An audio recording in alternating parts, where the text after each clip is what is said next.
everybody, and welcome to this noon session about redundancy. It's a thorny topic, and the whole point of this session is to talk to those of you who've been made redundant and really talk about how that feels and what you do and what you should do next. I am Eleanor Mills. I'm the founder of Noon, and I actually founded Noon having been made redundant myself. So this is a topic on which I have a lot to say and I really mind about. And I've got with me today two other experts on redundancy, because it's one of those things where you feel like you're the only person it's ever happened to. And actually what you discover is all the best people have been made redundant. But often people don't talk about it. It's one of those things that can be a real, it can be shameful. You feel kind of quite humiliating. I felt like my identity had been taken away because I've been doing that job for a quarter of my life, no, half my life, a quarter of a century. So I think it's a really thorny topic, and it's one that we don't discuss enough. And I think we need to lance the shame around it if we're going to kind of get to personally, it was probably the best thing that ever happened to me. But if someone had said that to me on the day that it had happened, I would probably have punched them. So I think it's one of those things that can feel horrific in the moment, but actually ultimately can be something which is, not as terrible as we think it is. So welcome to you if you're watching us live on LinkedIn or YouTube or on our Facebook. Hello. And if you're watching on Catch Up, welcome to you too. It'll be just as relevant second time round. So Claire, why don't you, so Claire is you can tell us more about you, but you're really an occupational therapist. You worked in the NHS for years, focusing on transformation.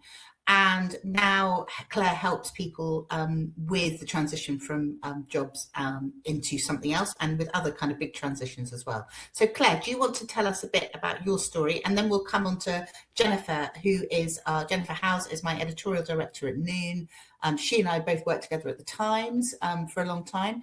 And Jen's had her own experiences of this too, which she'll also kind of fill in, and then we'll start talking about some specifics. But if you're on the chat and you've got some questions you'd like us to ask, do put them in the chat, and we will we'll try and deal with them as the session goes on.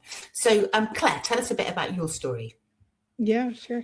So thank you for having me. It's a pleasure to join you. So my story, I worked in healthcare, and the wonderful thing about healthcare is if you have a need to be needed, that is the place to work, because there is an insatiable need when it comes around to health. So I worked as an occupational therapist and then worked nationally for the NHS. I was made redundant in 2020. I think it's fair to say it was a joint process in terms of, I knew that there was a major restructure happening within the NHS, particularly national organisations. So I knew for about 6 to 9 months that this was going to be the likely outcome.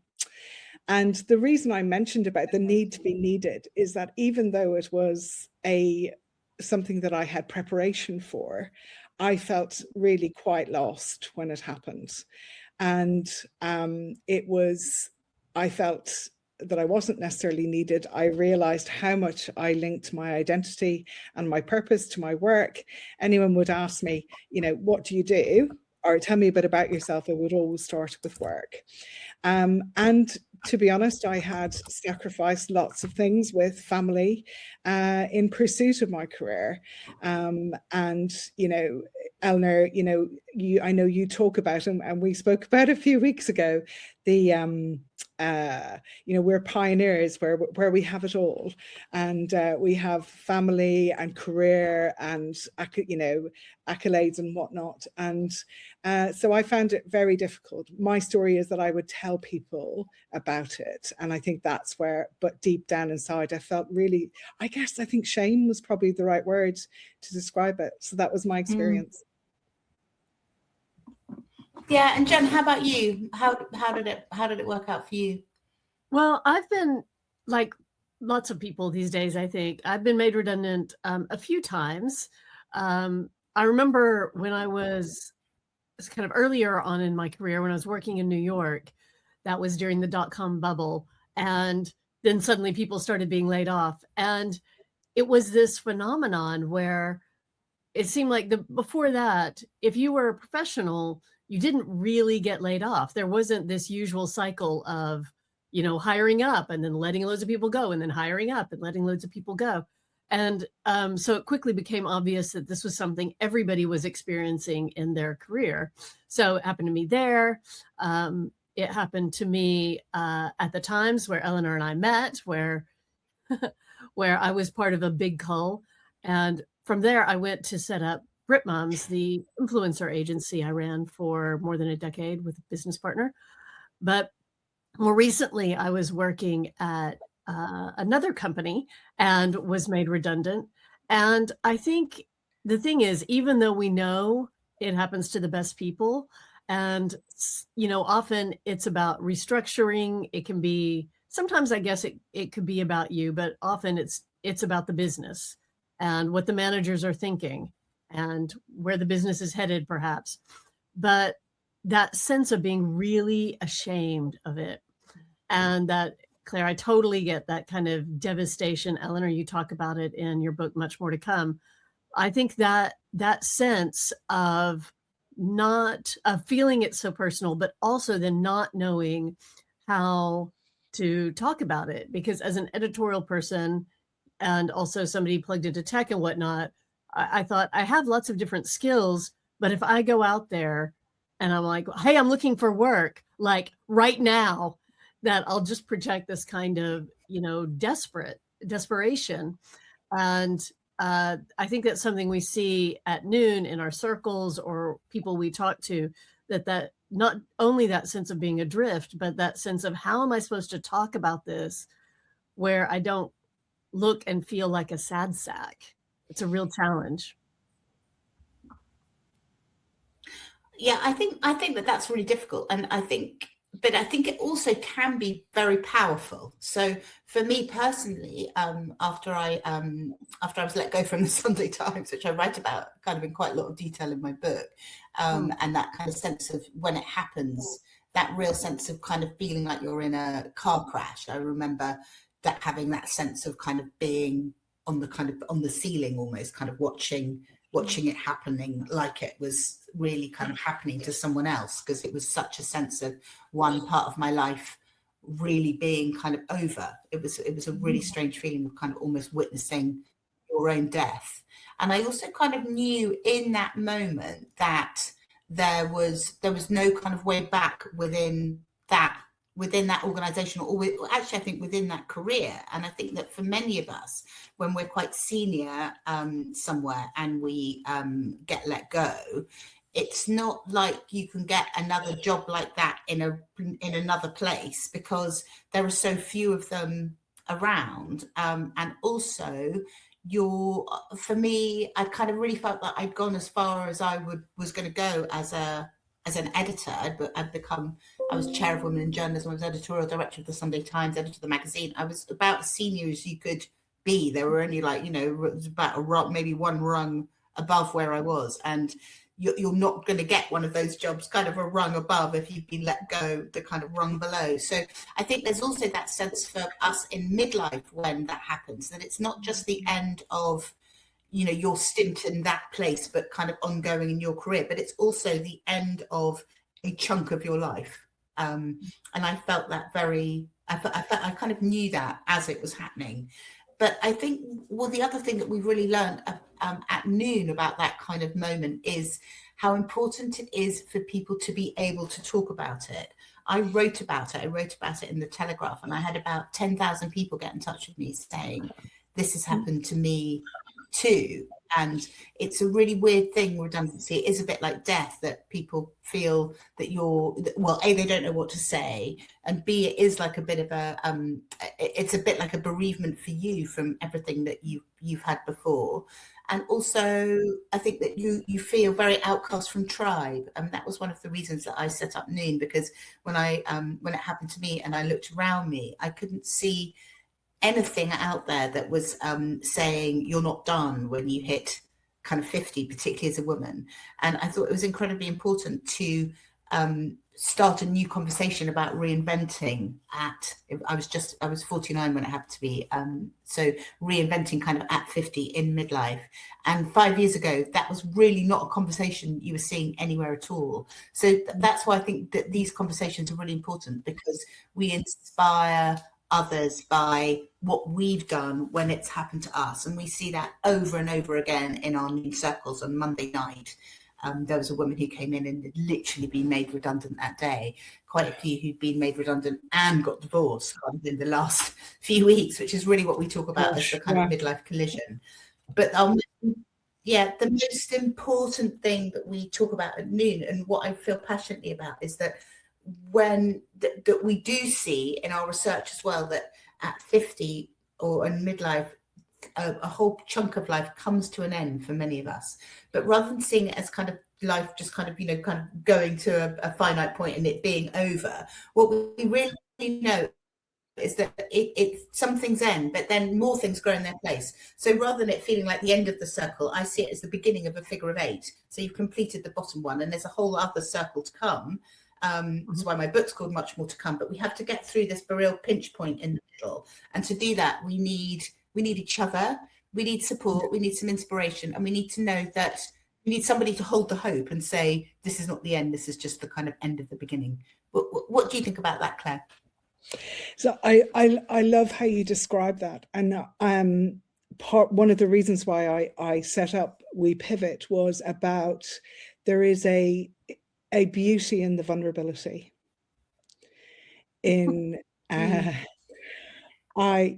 in my many years in clinical practice, working with people who had really had, very difficult, circumstances, spinal cord injuries or, severe strokes, there is that vulnerability in that moment. And, as we look at spirituality is the most important bit to our person. So it can be many things for many people, but essentially what is it that gets me up out of bed and gives me meaning other than myself?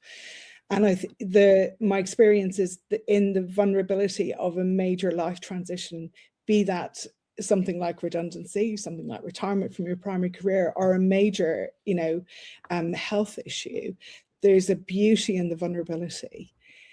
Because, if we can give ourselves the opportunity, and it might need to be guided, but I love the work of Noon, where people have that safe space to be able to, within your circles, to be able to speak about it. But the beauty in that vulnerability, to be able to look, actually, what is this about? And I don't know if you recall, Eleanor, but I remember I had a really seminal moment, and really interesting coming full circle on it now, because in 2022 my husband broke his leg in 3 places skiing, and I know it was mad. And our daughter had COVID, and anyhow I had to go out and get him. And I remember coming home and him saying, and I looked out when it came to husband, so this is nothing against him, but it was a really seminal moment for me. But he said, oh, we really must thank Lex and Richard for all they did. And I was like, what the F? Look, and I could see what I had created. I'm not saying it's my fault, but I had a part in it, right? Of what I had created, of being the center of everybody else's world. And it was a really important turning point for me. And I just remember going up, I wept there with him, and then, shot obscenities towards him. But it was a great, but we're still here, 4 years later, he's still here, and we're still good. He's still gone skiing. But the beauty of that moment, of that vulnerability, is something to be nurtured, not rushing into new things, but something to be held. And all that experience that we bring. Yeah, I think that. Yeah, what do you think about that, Jen? So in the aftermath of your redundancies, what did you do? Well, I look at the aftermath of my redundancy and think, oh, if only I knew then what I know now.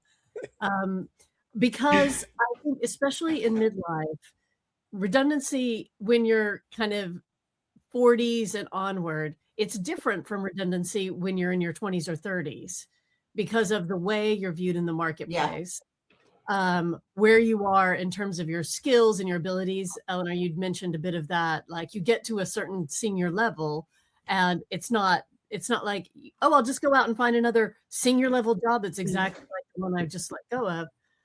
That talk and support, I think that's that first step. And I think that's one that a lot of people, it's easy to, that's what I did.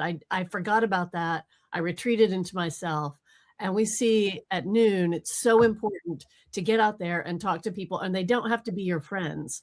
And that, in a way, can be a real safety element when you come to an organization like, a network like Noon, where you can talk to people who they've experienced something similar, but they're not your close friends. They're not colleagues, because, as Eleanor likes to say, often people seem to think being made redundant is catching. It's like some kind of communicable disease. So that talk and support is so, you need that. And I think we often hang back because we're embarrassed or confused, or, it seems shameful.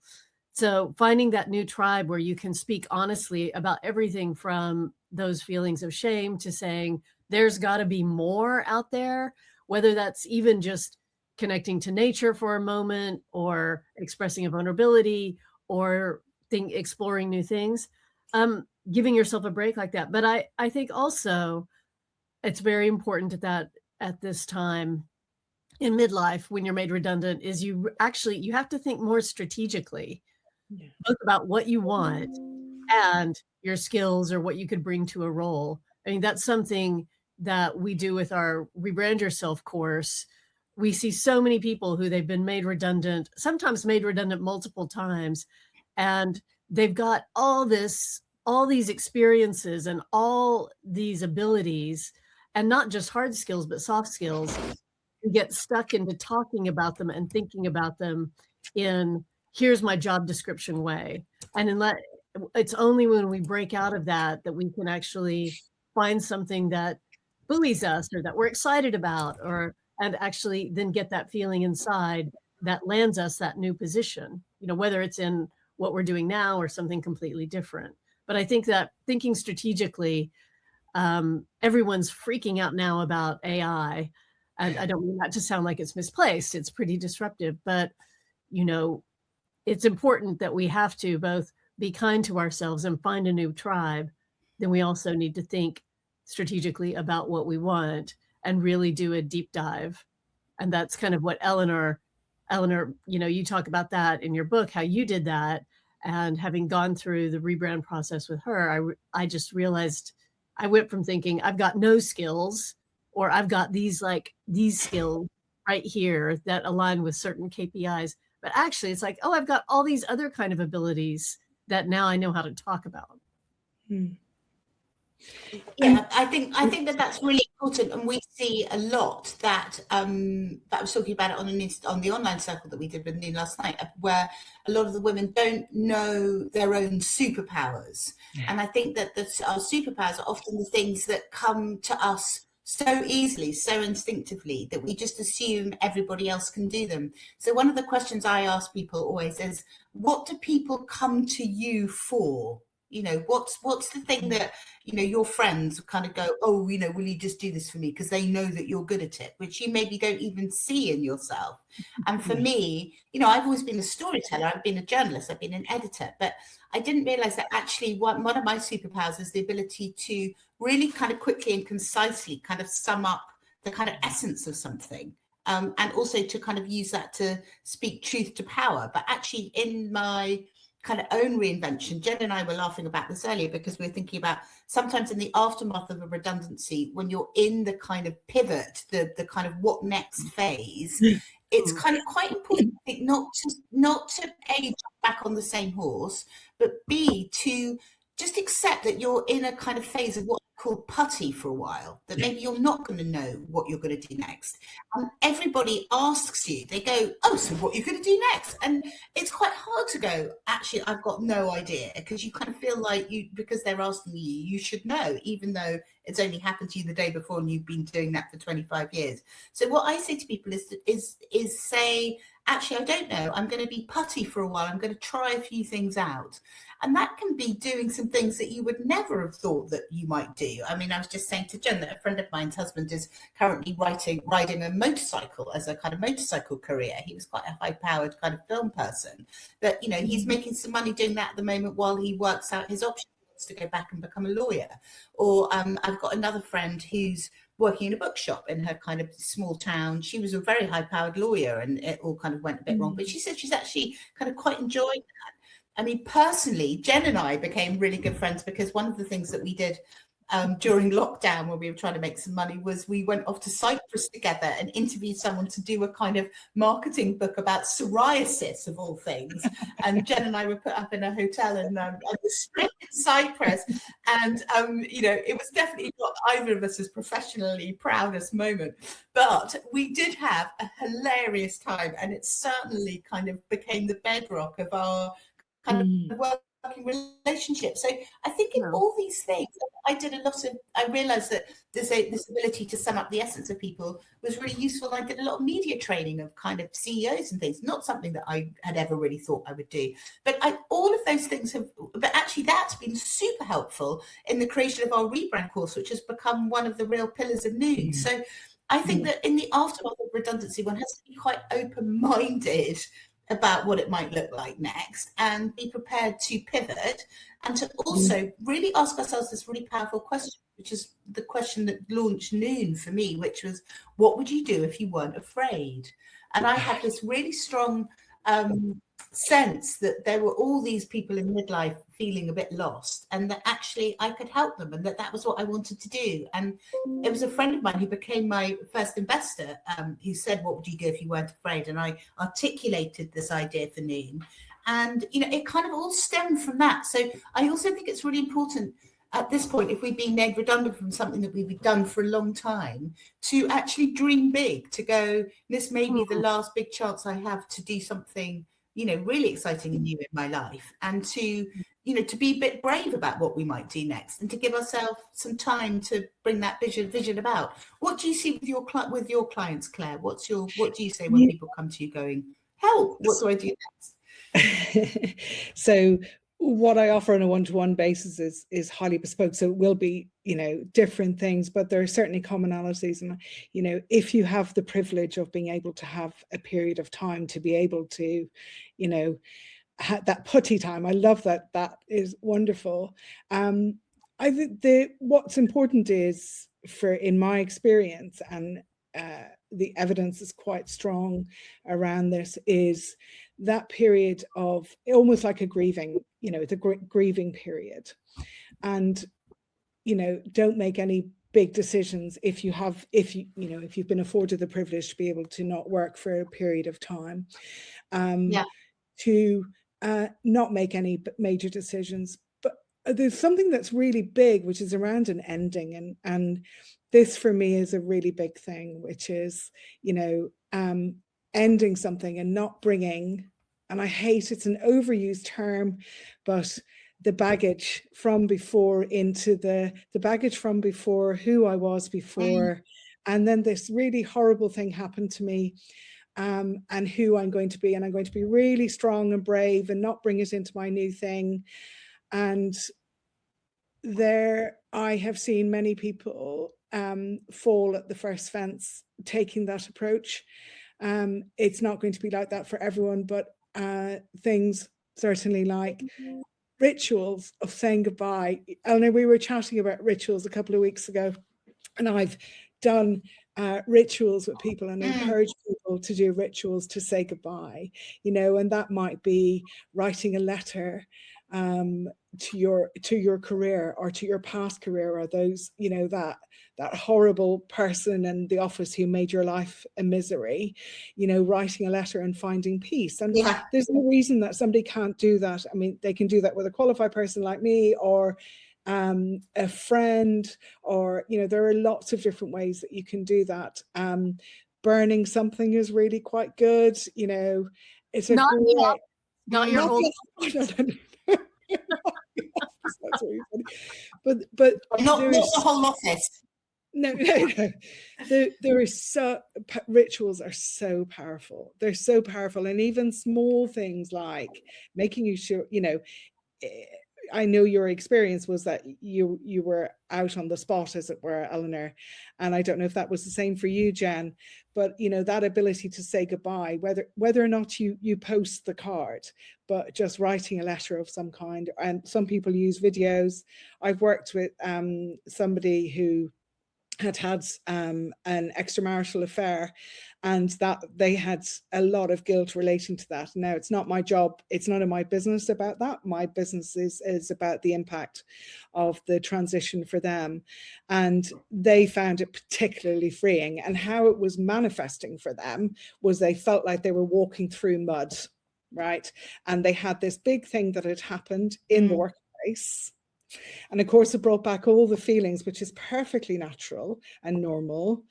But we were able to, you know, we did some therapeutic work with it. But this person did a ritual around thanking them for their career and everything it brought them, and actually the really difficult things too. So people come to me, so I do, if you can afford it, to have some time out, that putty time. I completely agree with that. The talking to people, spending, it's, you know, it's an opportunity to re-meet yourself, you know.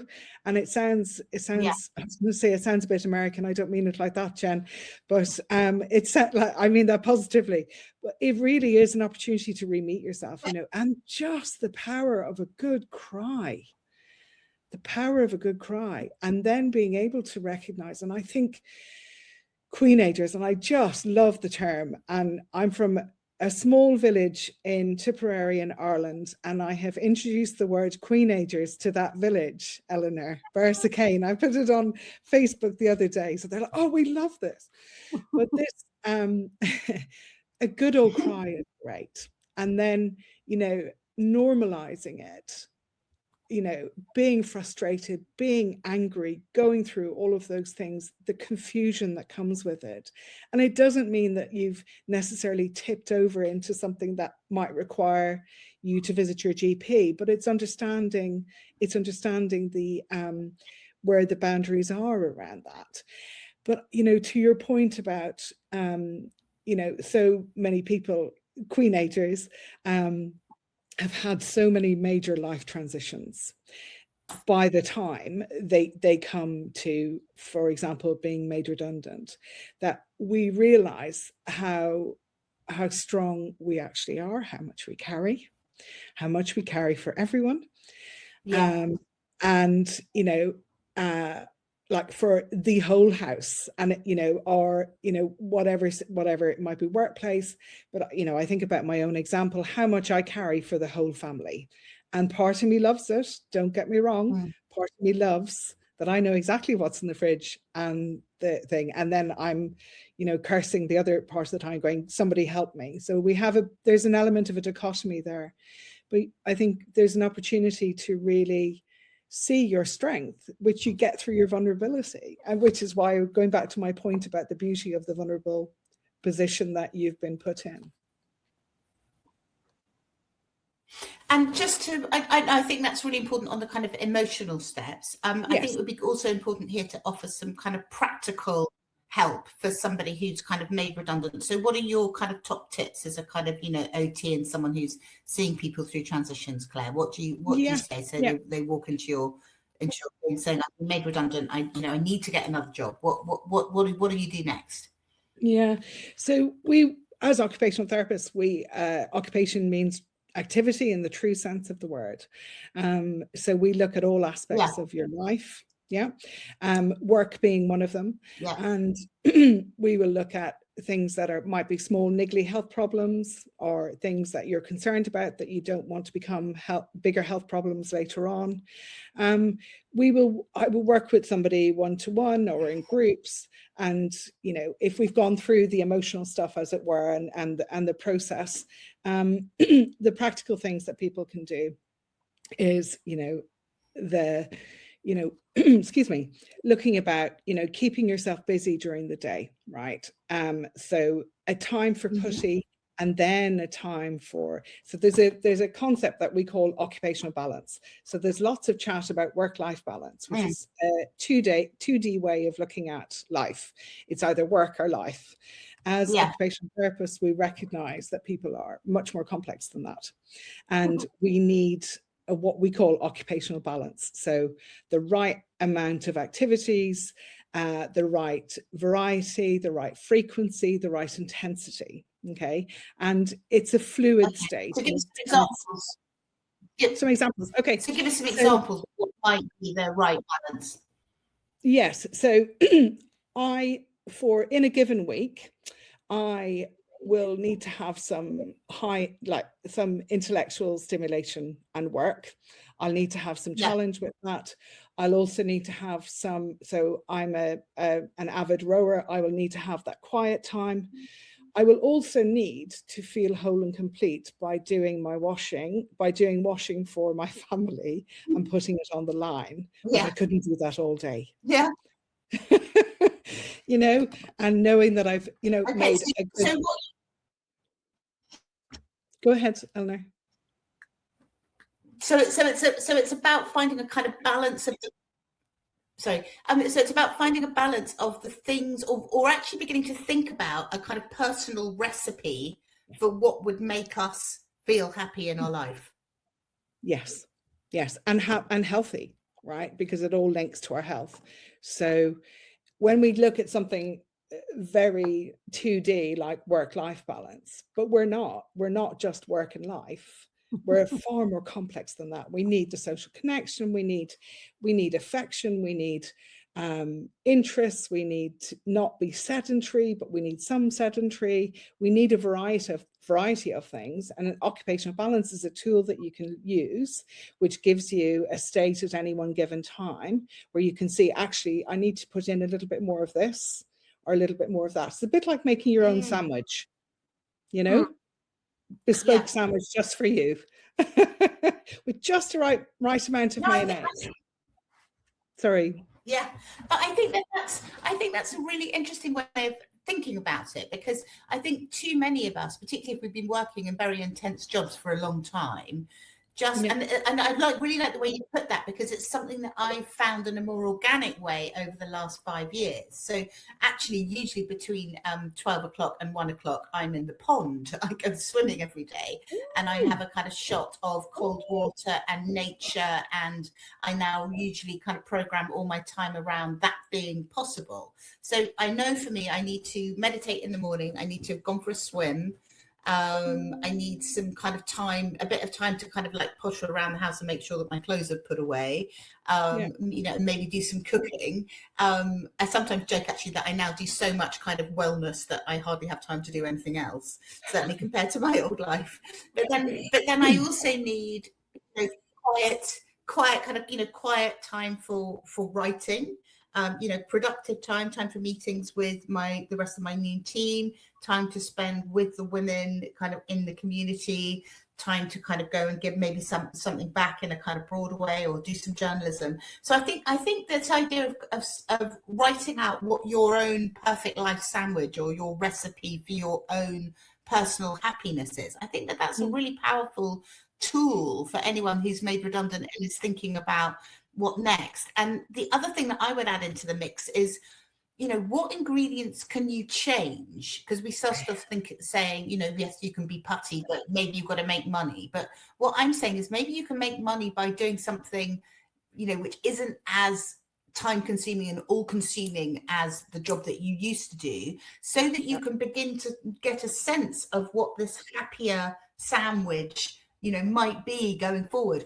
And I think that not enough of us do that we don't take, for me, that happened in a very kind of organic way over the last few years. I've realized what made me feel happier. But I think for a lot of us who've defined ourselves by our jobs, and you're right that I think teenagers are one of the first people to do that, we've got so into a slightly treadmill mentality of equating our kind of happiness with busyness. And for me, that kind of busyness, that work busyness, is as much of an addiction as, you know, being addicted, being an alcoholic, or, you know, and I think that for me, I had to kind of wean myself off the need for the kind of dopamine hit of how many people needed me on my phone at any one time. So I also think there's a big kind of nervous system kind of shift that needs to happen, isn't there? It's kind of taking ourselves out of what has been our normal, our kind of situation normal, maybe for a long time, but maybe which isn't very healthy.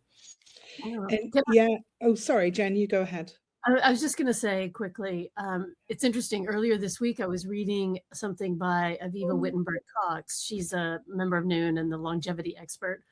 And she was writing about how, you know, in the talking about the 100-year life and the 4 quarters, which we, you know, won't go into that too much. But the fact, she said, you know, we think of the kind of 20s, 30s, 40s, like it's all compressed, where you're supposed to create a career and have a family and buy a house and do most of your savings to prepare for, you know, the second half of life.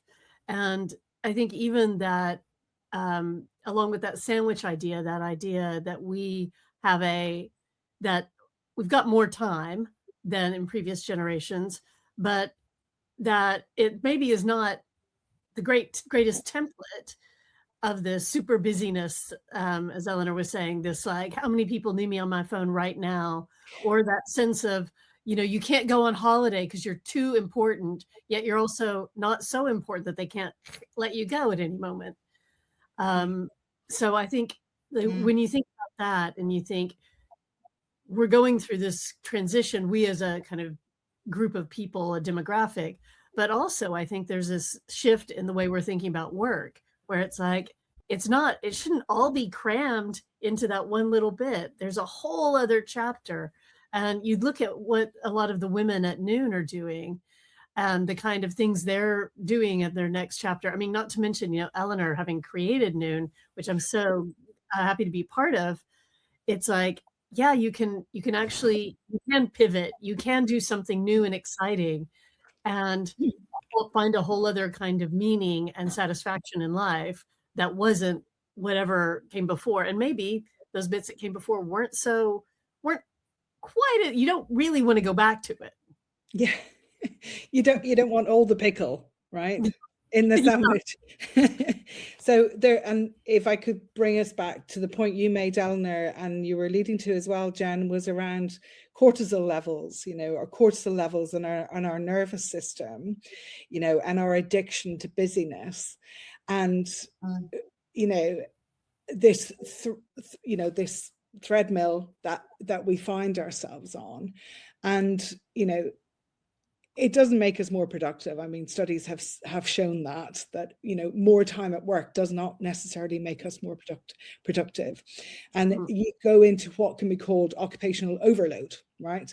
So you can have an occupational overload where your cortisol levels are really high and you're running on empty. And then you can have the opposite, which is occupational deprivation, which is, I don't have enough to do. I don't have enough of the right type of challenges and relaxing that I need to. And, you know you spoke, I love the cold water swimming, Eleanor. And so I mentioned before rowing.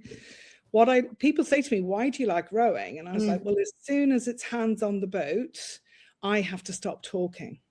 And what a joy that I have to stop talking. I don't have to make any decisions. I don't have to know where anybody's shoes are or any of those things are. I just have to do what the Cox tells me to do. And that for me is just as important as doing my work things, you know, and that's what helps me restore my balance. But it's dynamic, it's never perfect. And I think what's really interesting there, Claire, is now when I go back into things that I used to do without really thinking. So I used to do a lot of, breakfast TV. I was on Lorraine a lot. I used to review the newspapers, or I would kind of, just go on the radio and not think about it. And what I realize now, because my cortisol level is so much lower, and I think I'm so much less armored than I used to be, is that when I step back in to do those things, I really feel the toll that it takes on my body. I'm more anxious. I don't sleep so well the night before. I can feel the kind of, the cortisol running through my body, and a stress level, which is now not normal for me. And I really it makes me really think about how pleased I am that I am no longer living in that completely solid cortisol state, which I think probably would have been very bad for my health going forward if I'd kind of gone on doing it in later life. So, and I think the kind of point of that is to say that sometimes redundancy from the thing that we think has defined us, that has been this huge kind of part of our lives, actually maybe but not doing that after a while at midlife will allow us to live longer and be happier, and maybe learn a new way to be in the world, which is not so dependent on a kind of dopamine hit, a very high cortisol, this kind of feeling of having to be busy. And also I think that removing a lot of that stress allows us to start to actually, for me, it made me think about why I'd been so drawn to that kind of job in the first place. There were a lot of things around achievement that were very important in my family. And in a way, when I stopped doing the achieving, it made me realize, wow, why did I feel that my whole sense of self was so bound up with achievement rather than just me being alive, being enough? And I think that there are a lot of, I know this from the circles, that there are a lot of very high performing queenagers who are really quite trapped in that kind of achievement cycle. And that actually maybe one of the key bits of becoming, I talk about becoming the woman you wanted to be as a queenager in midlife, is really beginning to have a look at the shadow, as Sue Darren's, who's a Jungian therapist and who runs our Guildford Circle, talks about it, and understanding maybe that some of our drivers haven't been that healthy. And I wondered if I may, so you were describing your experience.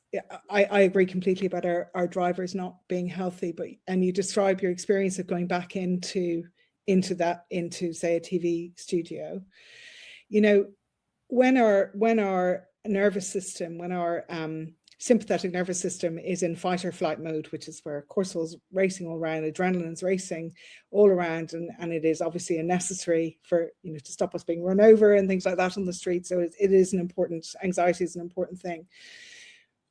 Something that I see happening a lot is, and I have absolutely experienced, has been that I shut down between my mind and my body. I have a disconnect between my mind and my body.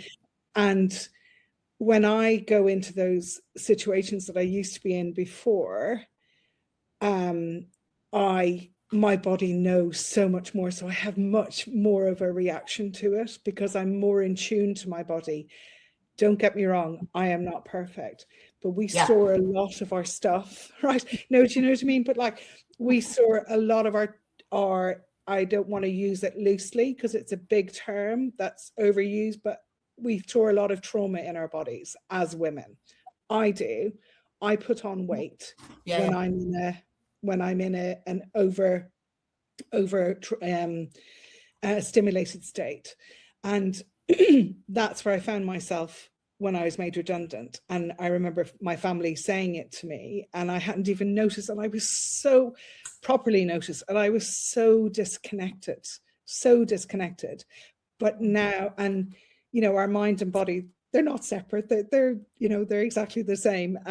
They're so interlinked.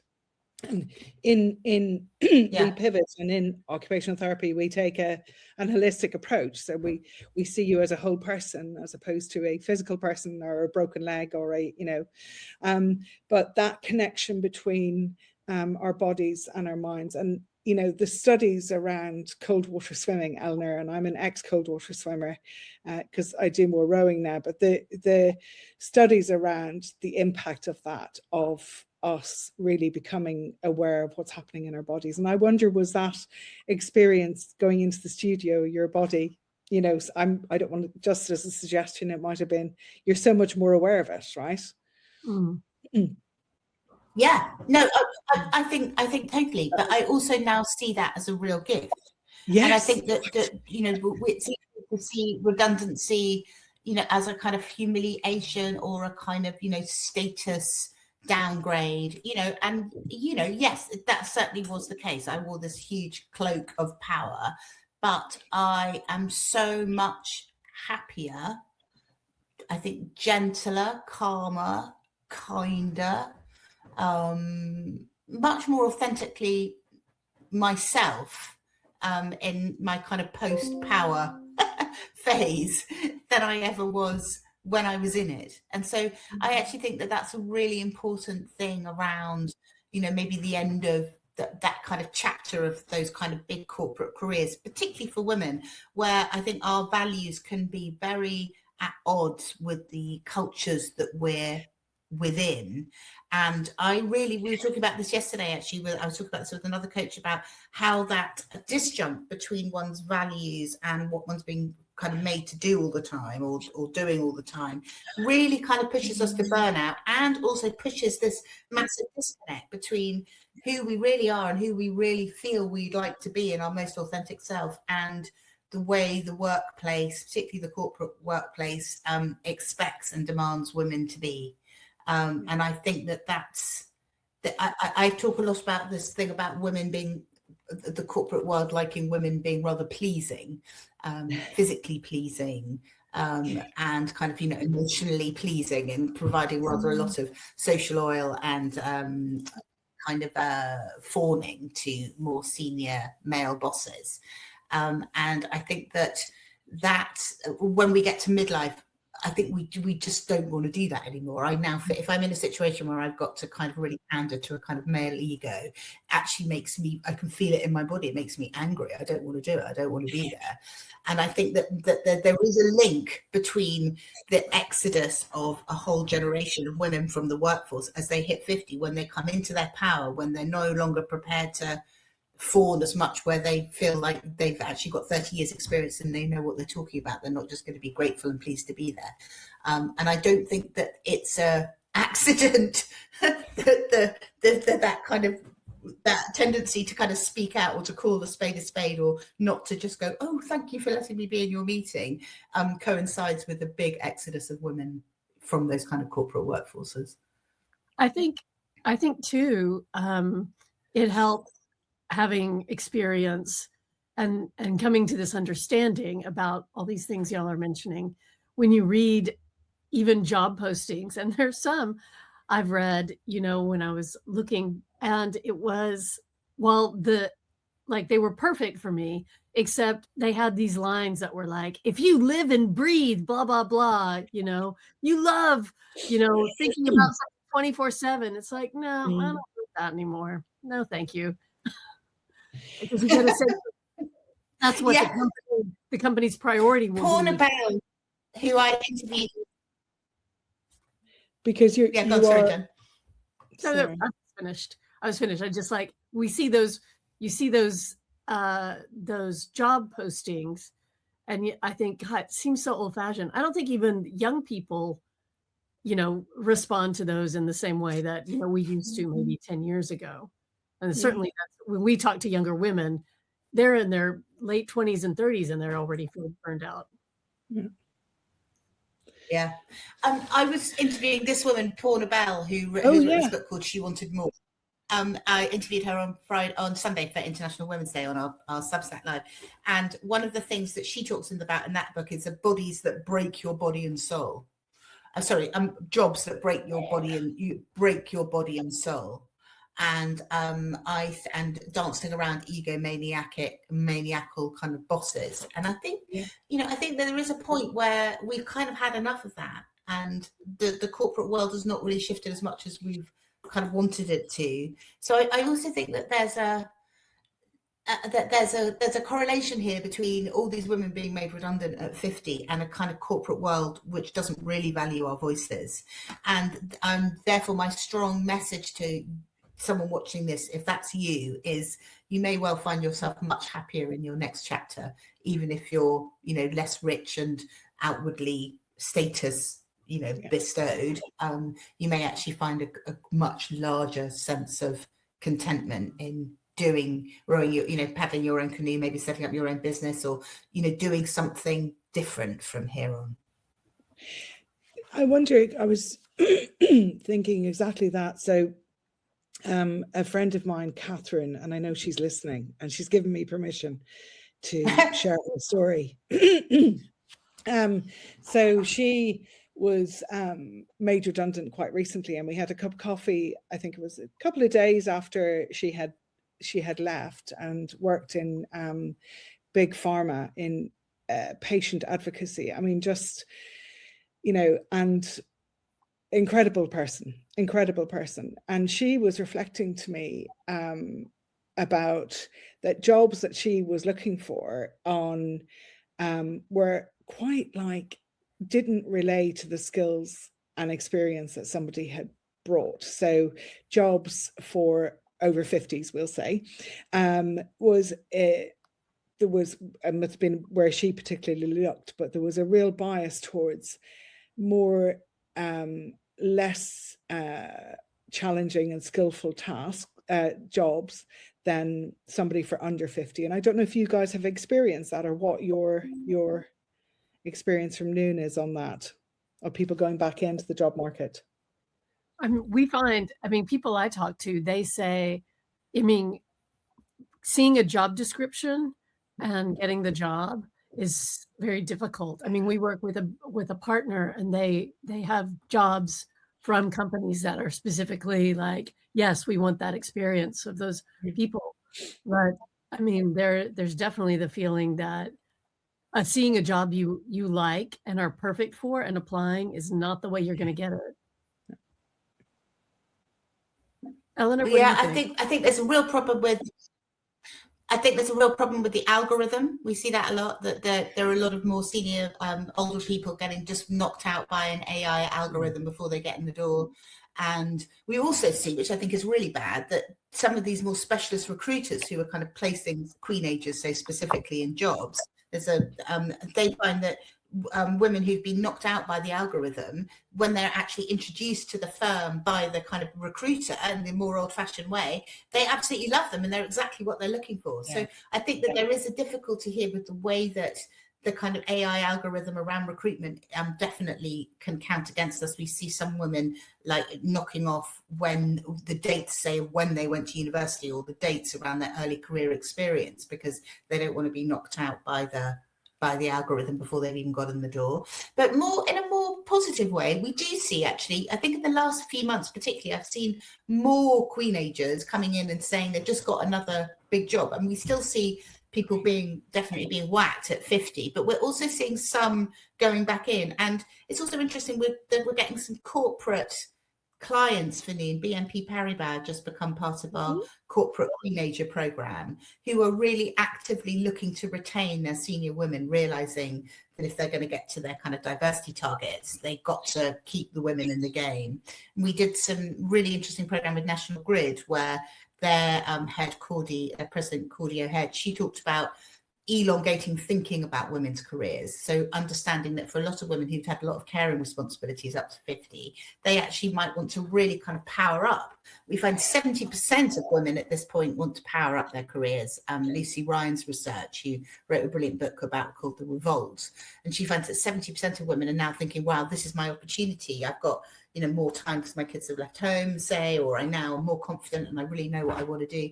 But unfortunately, the working world isn't seeing us like that, which it needs to, given that we don't get our pensions till we're 67. So if we whack all the women out of the workforce at 50, there's a massive economic headache for the Treasury there, because we've got women live longer, they'd be putting less money in their pensions, and we don't want to see a lot of women in penury in their old age. And I think there's a real structural issue around that. And we know that that's something that Rachel Reeves is interested in. And Annalise Dodds, who was Keir Starmer's head of policy, gave me a big interview all about that and why it's important to keep teenagers in the workforce. So there's beginning to be a sense of we need to keep women in there. But I think against that is what I'm talking about, which is this gendered ageism piece around what are women for as they hit 50 and they get older. What does the corporate world value in female employees, which maybe isn't how we're presenting. And I think that there's a whole load of things there which need to kind of come out in the wash. So I think that if you're somebody who is trying to get back into a corporate job, don't give up. You can definitely do that. You've got kind of good marketable skills. It may take a bit longer to get back in, but what we're saying is don't necessarily feel that's what you have to do, that in the 100-year life, 50's halfway through, maybe you've done your corporate bit and actually there's a chance to become the woman you always wanted to be, go back to those kind of childhood dreams that you might have had of what you were going to do. And if that's the case, this is the moment, kind of seize the day, I think. Look at Claire, she's just set up a kind of her own consultancy. Jen and I have both very much pivoted kind of out of journalism into something else. And so I think my message is, trust yourself. You've got a lot of experience, a lot of talent, a lot of things which are all the reason you were able to do the big job that you've been doing. If that's what you've been doing, is because you're quite amazing, and that can be segued into something else. And don't believe that it can't. Claire, will you give us a kind of closing note? I think we're nearly at the end of our time. Yeah. And then we'll. Yeah, I just sorry. I loved what you shared, and it was so relevant of that opportunity to do what is right for you, and all of those experiences that you've had in your life as a woman. And we carry a lot, and we bring a lot of light as well. That all those, my closing would be that it ain't the end, it's the beginning. It ain't the end, I think, is the best thing I could say. Yeah, I think that's really true, and I think that's really at the heart. It's at the heart of what we're trying to do at Noon as well, as to say, much more to come. How about you, Jen? Yeah, I think, I don't know. I feel like we've had such a good, wide-ranging conversation. Excuse me. I think there are things we can do now. If you've been made redundant recently, or feel you're at risk, or are experiencing that, you can make it better for yourself in the short term. And, some of the ways Claire's talked about. But then in the long term, you could end up being so much better off and really carving out a new niche and finding a new way. I've been there where it feels like that could never be possible, where, I was calling my sister crying, saying, I'm going to live in a cardboard box. And she was like, don't be ridiculous.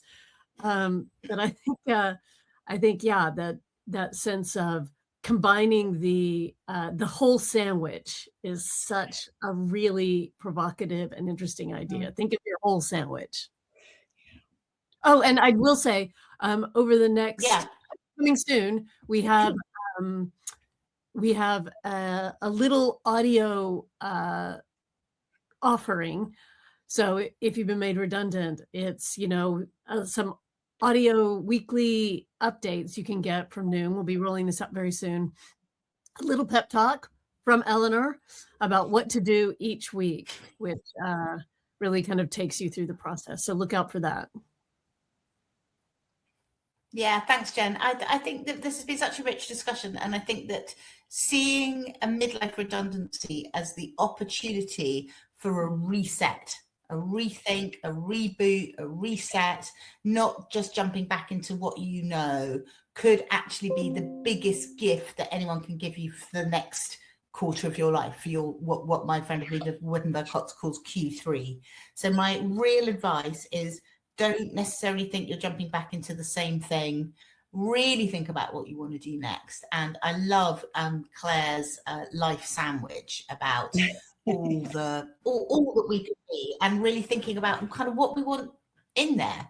I love the Mary Oliver thing, what are you going to do with your one wild and precious life? Or Oliver Burkeman's thing about we have 10,000 hours. So, maybe you've got about 4,000 left. Do you really want to spend that in a job that you're just doing to kind of, to pay the bills. Maybe you can reduce your bills and think about your life in a different kind of a way. So I hope that's been helpful food for thought for all of you listening. We'd really love to know what you think. And if this resonates with you, you do check out either my book, Much More to Come, published by HarperCollins, it was Times bestseller, or come to noon.org.uk. Come and check out what we offer and meet some other amazing women who can help you through. And huge thanks to Claire. Her company is called We.PivOT. You can find her online, and she can kind of guide you through that if you if you've got some funds for some one-on-one. And I hope you found that her insights helpful. And thanks so much to Jennifer, as always, my brilliant editorial director and friend and also just remember, all the best people have been made redundant. It's really horrible when it happens. I really felt like I died. It was awful. And now I really do think it was one of the best things that's ever happened to me. So maybe that could be you too in a few years' time. Thank you so much for listening. Thanks for all your lovely comments, and look forward to seeing you at a Noon thing soon. Thank you. Bye-bye, and thanks to our lovely panel.